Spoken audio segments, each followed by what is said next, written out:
Alright, does Ozempic interact with oral hormonal contraceptives? I've made a few videos talking about GLPs and how good of a weight loss medication they are, like the video that this comment comes from, and I've gotten a lot of questions about it. A video recently went viral with a physician saying, "Everybody's getting pregnant on Ozempic." In my opinion, how this was presented was a little misleading. This is like saying everybody on Ozempic is suicidal, given the recent case reports and anecdotal evidence of potential effects on mood. The physician brought up potentially increasing fertility in patients who had previous fertility issues, and then also Ozempic decreasing contraceptive efficacy due to delayed gastric emptying. I'm going to talk about this interaction specifically. We do not yet have a definitive answer as to whether or not Ozempic increases the risk of pregnancy on patients on oral contraceptives. This does not mean that we can't counsel patients on the potential risk and then about backup contraceptives. A lot of what I'm finding does not speak on clinical significance, although sometimes statistically significant. The info the physician was referencing was from the package insert for tirzepatide or Mounjaro and Zepbound, which has a more pronounced effect over Ozempic due to its dual mechanism. The manufacturer saw an increase in Tmax and a decrease in Cmax and AUC, which I'm going to go into later. This is from the pharmacokinetics portion of the package insert for Ozempic. No clinically relevant drug-drug interaction with semaglutide was observed based on the evaluated medications. One study was published in the Journal of Clinical Pharmacology that looked into whether semaglutide affected the bioavailability of combined oral contraceptive agents. Although this study was small, the authors came to the conclusion that semaglutide was not expected to affect the efficacy of oral contraceptives. A more recent article or literature review is published in the Journal of the American Pharmacists Association, which looked at 6 different clinical trial studies and the impact of tirzepatide and GLP-1s on oral contraceptive agents. Between the 6 different clinical trials, only one showed a difference in lowering an area under the curve for the estrogen and the progestin. I'm going to go into AUC and pharmacokinetics in a second.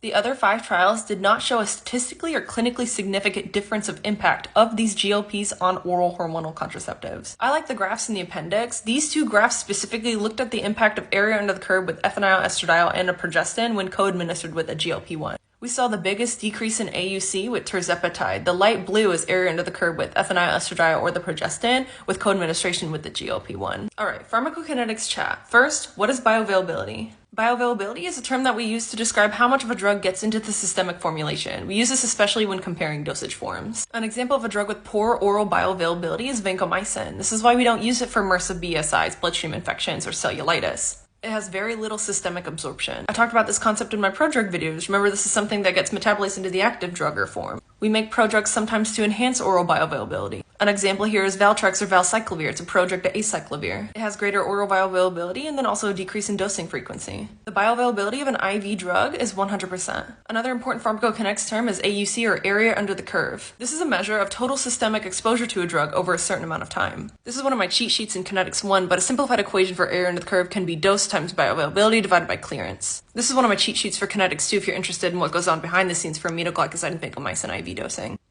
Like, a lot happens. Area under the curve can be the same for 2 medications, sometimes of different dosage forms, even though the Cmax and Tmax may be different. So what is a Cmax and a Tmax? Cmax is the maximum concentration of a drug that the body gets in a certain compartment. Usually we're looking at plasma concentration, so the bloodstream. Tmax is the time that it takes to get to the Cmax. Going back to the literature review, we see a higher Tmax or a delay in almost every single study. We also see a lower Cmax in some of these studies. Delayed gastric emptying can cause a higher Tmax and potentially a lower Cmax. However, area of the curve can stay the same and have a non-clinically significant difference. I would argue that therapeutic efficacy for oral contraceptives stems from area under the curve and bioavailability. I will lastly mention that patients with a higher BMI may actually be more at risk for contraceptive failure in general. Patients on Ozempic are more likely to be overweight, so this might be a confounding variable. So does Ozempic interact with oral contraceptives? Maybe. Mounjaro seems to have an increased risk, but I wouldn't go around telling my patients with 100% certainty that they are going to get pregnant on Ozempic.